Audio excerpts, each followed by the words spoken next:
Chartered એકાઉન્ટન્ટની પરીક્ષાનું પરિણામ જાહેર થઈ ગયું છે ત્યારે રાજકોટના 221 વિદ્યાર્થીઓએ પરીક્ષા આપી હતી, જેમાંથી 28 વિદ્યાર્થીઓ પાસ થયા હતા અને 5 વિદ્યાર્થીઓએ ટોપ કર્યું છે। ત્યારે આજરોજ રાજકોટ ICAI ભવન ખાતે નવા બનેલ CAને ઓનરરી સર્ટિફિકેટ આપી અને સન્માનિત કરવામાં આવ્યા હતા। હું Mitul Mehta, chairman of the Rajkot branch CA institute. સન્માન વસ્તુ એવી છે કે જે નવા CA બન્યા છે એને રાજકોટ બ્રાન્ચ દ્વારા દર વર્ષે ફેલિસિટેશનનો એક પ્રોગ્રામ રાખવામાં આવે છે કે જેમાં ચાર્ટર્ડ એકાઉન્ટન્ટ થયા પછી એમને એક ઓનરરી સર્ટિફિકેટ આપવામાં આવે છે અને એમને ફેલિસિટેટ કરવામાં આવે છે કે as a welcome to the CA fraternity. રાજકોટમાં બોથ ગ્રુપ પાસ કરનારા વિદ્યાર્થીઓની સંખ્યામાં 28 વિદ્યાર્થીઓ જેને બોથ ગ્રુપ પૂર્ણ કર્યા છે અને જેમને સિંગલ ગ્રુપ આપ્યા હોય અને ચાર્ટર્ડ એકાઉન્ટન્ટ બન્યા હોય એવા પણ વિદ્યાર્થીઓ છે, બરાબર છે। તો 28 જે છે એને બોથ ગ્રુપ પાસ કરેલ છે, એક સાથે બંને ગ્રુપની એક્ઝામ આપી અને પાસ કર્યા છે। CA પ્રત્યે હાર્ડ લાગવાનું કોઈ કારણ છે જ નહીં। CA એક એવો કોર્સ છે કે જેમાં તમે જો રોજે રોજ રેગ્યુલર મહેનત કરો અને રોજે રોજ તમારું કામ તમે પૂરું કરી લ્યો છો, વાંચવાનું કે જે કંઈ બી તમારું જે છે એ, તો આ કોર્સ જરા પણ અઘરો નથી।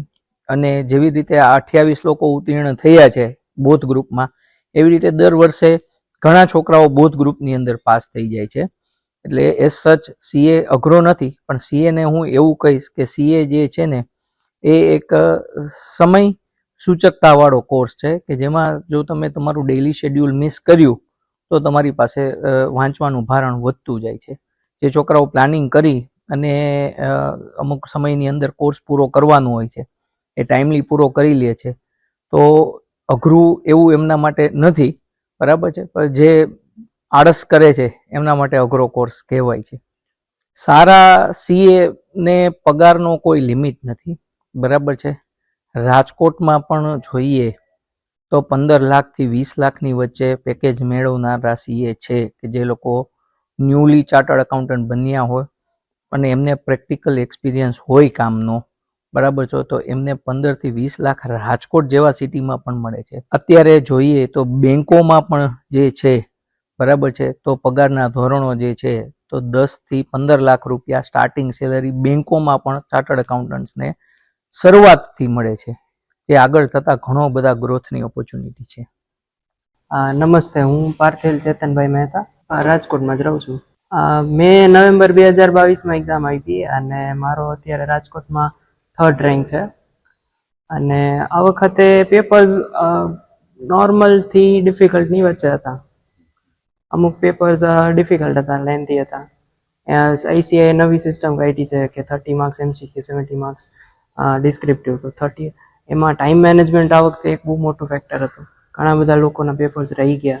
એક્ઝામમાં સક્સેસમાં મારા કેસમાં તો વધારે લાઈક મોસ્ટ ઓફ સ્ટુડન્ટ્સ તો એમ જ કહે કે હું બહુ વાંચતો, પણ મારા કેસમાં એવું છે કે મેં લાસ્ટ 4 મંથ્સમાં જ રીડિંગ કર્યું, પણ મારી જે સક્સેસ છે એની પાછળનો પ્રાઇમરી ફેક્ટર છે મારી ઓફિસમાં મને ઘણું બધું પ્રેક્ટિકલ અપ્રોચ મળ્યો, ઘણો બધો એક્સપોઝર મળ્યું, ઘણું બધું એક્સપિરિયન્સ મળ્યો।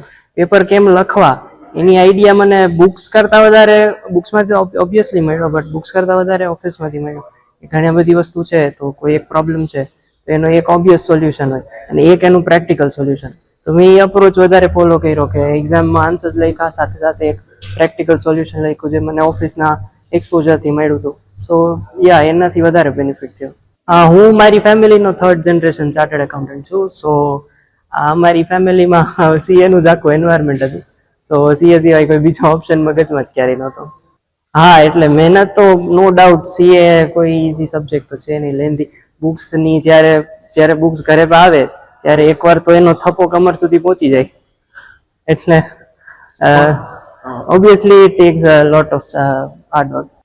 સંદેશોમાં મારું વધારે સ્ટુડન્ટ્સ બધા મોસ્ટલી જે સ્ટુડન્ટ્સ ફાઇનલ સુધી પહોંચી જાય છે એ બધા ઇક્વલી હોશિયાર હોય છે અને આજે મારો જે બી રેન્ક આવ્યો છે મારાથી આગળ છે એના બી અમે બધા ઇક્વલ જ છીએ। આઈ ડોન્ટ થિંક કે એમાં પછી કોઈ મેઇન જે એમાં ડિફરન્શિએટિંગ ફેક્ટર છે એ છે answer writing and paper writing. મેં ખાસ કરીને 6 થી 7 રાઉન્ડ પેપરના લખ્યા હતા એક્ઝામ દેતા પહેલા.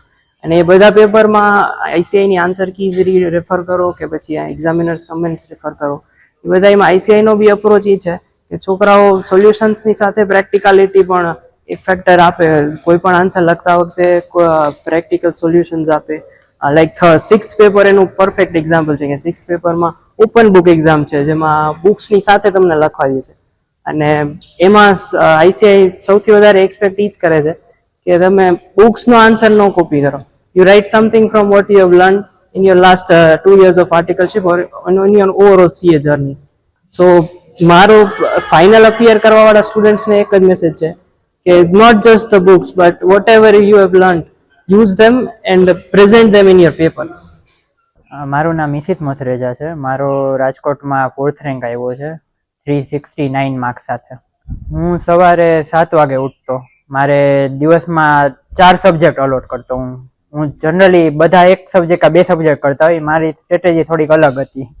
હું સવારે ઉઠો પછી એક સબ્જેક્ટ લઉં, પછી 10 વાગે એટલે લંચ બ્રેક, પછી પાછો સબ્જેક્ટ ચેન્જ કરી નાખું. ત્યારે અડધી કલાકનો બ્રેક હોય, પછી પાછું 2 વાગે ડિનર માટે, ડિનર પછી પાછું નેક્સ્ટ સબ્જેક્ટ ચેન્જ કરી નાખું. સાંજ પડે એટલે થોડોક પાછો બ્રેક લઉં, પાછો નવો સબ્જેક્ટ સ્ટાર્ટ કરી દઉં. એવી રીતે આખું ડિવાઇડેડ હતું. પછી રાતે મારે 11-12 સુધી ચાલુ હોય કન્ટિન્યુઅસ. એ તો પર્સનલી ડિપેન્ડ કરે કે તમારે શું કમ્ફર્ટેબલ છે. તમને જો રાતે ફાવતું હોય તો એ પણ સારું જ છે. તો સવારે તમને વહેલો ઉઠીને કરી લઉં તો એ પણ સારું, પણ તમારે નીંદર સેક્રિફાઈસ ન થાય, એક ચેક કરવું પડે. કારણ કે એ નહીં થાય ને 8 કલાકની બધા ગમે એને જોઈએ જ, એની વગર કરશો તો તમારે આમ વર્થવાઇલ નથી જોવા જાય તો. એ તમને મેન્ટલી થોડુંક આમ ડિસ્ટર્બ કરશે. તમે ભલે લાગે નહીં, એટલું બધું સ્ટ્રેસ થવાની જરૂર નથી. મારા મધરની બહુ મોટું ડેડિકેશન છે. હું 5th માં હતો ને ત્યાંથી મારા ફાધર તો ડિપ્રેશનમાં જ હતા. મારા મમ્મીએ જ ઘર ચલાવેલું છે પહેલેથી, પાર્લર ચલાવતા. એ પાર્લર સાથે મારું ધ્યાન રાખતા પહેલેથી. મને જમવાનું કે કોઈ કાંઈ મને નડવા નથી દીધું. મને એવું કોઈ દી ફોર્સ નથી કર્યું કે તારે CA પાસ જ કરવાનું છે. મને એ પણ આશ્વાસન દેતા કે તું નહીં થતો એમને વાંધો નથી, તું તારો ટાઈમ લઈને આરામથી કર, બહુ ખેંચામાં વધારે. હવે મારું એ લોકોને જ ખુશ કરવાની ખાલી છે. મારે હવે કાંઈ આમ મારી પર્સનલ એવી કાંઈ ડ્રીમ્સ કે કાંઈ એવું નથી. એ લોકો ખુશ રહીએ, એ લોકોને ફરવા રહી જાવ, બધે એ રીતે જ ઈચ્છા છે. એમાં એવું કઈ સ્ટ્રેસનું બહુ નથી. એ સ્ટ્રેસ છે ને બધા ઓવર હાઇપ કર્યો છે. જનરલી તમે સ્ટ્રેસ વગર કરો ને તો તમને એટલું બધું ઓલું બર્ડન ફીલ ન થાય. એમાં બધા ઓલા અટેમ્પ લાગે છે ને એના લીધે બધા સ્ટ્રેસમાં જ, બીજાના અટેમ્પ જોઈને પોતે સ્ટ્રેસમાં હોય. તકલીફ એ હોય છે બધાને. એમાં તમે ડેડિકેશન આપો ને, મેઇન ડેડિકેશન છે. મેં હમણાં 5 વર્ષ કરીને મેં કઈ તહેવાર નથી ઉજવ્યો, એકય નહીં. કન્ટિન્યુઅસ કન્સિસ્ટન્સી, તમે કન્સિસ્ટન્સી રાખો. સન્ડે છે, મંડે છે, કઈ ફરક જ ન પડવો જોઈએ તહેવાર કયો આવ્યો. અમારે કોઈક રિલેટિવ કોઈ આવ્યા હોય તો હું ખાલી મોઢું દેખાડીને અંદર રૂમમાં વયો જાતો. એ રીતે તમારે ડેડિકેશન દેવું પડે. જો તમે બધું કરવા જાશો ને, આ ડિગ્રી એવી છે કે તમારી પાસે ડેડિકેશન માર્ક્સ છે. તમે ડેડિકેશન નહીં હોય તો તમે આ ડિગ્રી વિચારે જ નહીં, એવું થઈ જાય. બાકી તમારે ખોટામાં સલવાઈ જાય એવું છે, અટેમ્પ ઉપર અટેમ્પ એવી રીતના. જો તમને એવું હોય કે હું પહેલે છેલ્લે સુધી કરી શકીશ ને એ મારે કરવું જ છે તો તમે કરી શકો. બાકી તો થોડુંક હાર્ડ છે. એવું નથી કે નો પણ થાય, પણ અટેમ્પ તમારી વધી જાય. મારું નામ માનુ નટકટ છે. રાજકોટ બ્રાન્ચમાં, રાજકોટ રિજિયનમાં મેં 5th રેન્ક સેક્યોર કર્યો છે CA ફાઇનલ નવેમ્બર 24 એક્ઝામ્સમાં. અને તે જોઈને મને ખૂબ આનંદ થયો છે. અને મેં એક્સપેક્ટ નહોતું કર્યું કે મારો રેન્ક આવશે, બટ આવી ગયો ભગવાનની દયાથી. ખૂબ જ તે મને ખૂબ ગમ્યું છે. એમ ફિક્સ નહોતું રહેતું, ઘણી વાર ટાઈમ પ્રમાણે વધારે પણ જતો, 10-12 કલાક થઈ જતી, ઘણી વાર 8 કલાક પણ થતી. But two be honest consistent continue રહ્યું હતું 3 વર્ષ સુધી, જ્યારથી આર્ટિકલશીપ સ્ટાર્ટ થઈ હતી ત્યારથી. બટ કન્સિસ્ટન્સી મેઇન વસ્તુ છે. કેટલી કલાક ભણ્યા એ મહત્વનું નથી, તે જ હું કહેવા માંગીશ આ બાબતે. પહેલાથી જ મારો ગોલ હતો કે CA છે. પહેલા નાના હતા ત્યારે કઈ ખબર ન પડતી કે કઈ લાઈન સરસ છે.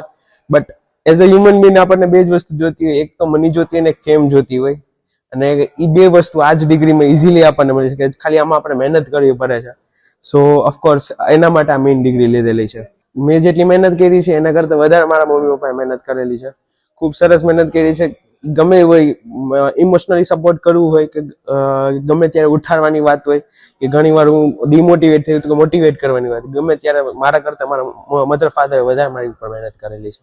ગમે અત્યારની સિચ્યુએશન એવી છે વર્લ્ડમાં, ગમે ડિગ્રી લેવા જશો અહીંયા કોમ્પિટિશન છે જ, આમાં પણ કોમ્પિટિશન છે, તમારે જ ખાલી એક હાર્ડવર્ક કરવાનું છે. સો બીજે કઈ જગ્યાએ કોમ્પિટિશન મારે પડવું એના બદલે આ જે ડિગ્રી છે કમ્પેરેટિવલી બધા કરતા સરસ ડિગ્રી છે.